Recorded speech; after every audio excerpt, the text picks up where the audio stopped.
Buyurur, və saimi hətta yuftirə. Oruç tutan adam iftar eləyənə qədər nə dua eləsə Allah qəbul edir. Sən oruçsan, oruç tutmusan, iftara qədər dua elə. İftara qədər Allahdan istə.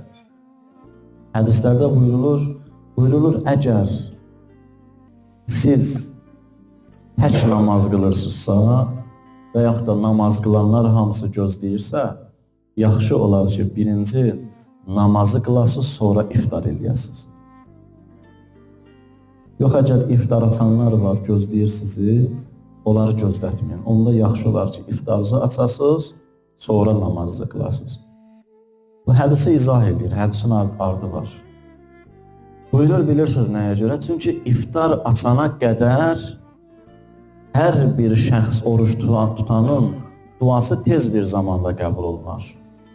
Sənin namazının da qılınması iftardan əvvələ təsadüf eləsə daha gözəl olar və daha tez qəbul olunar. Amma iftardan sonra olsa əvvəlkindən biraz fəziləti aşağıdır. Çünki iftar açmamışdan eləyəcəyin və elədiyin ibadət daha üstün və daha əfsəldir.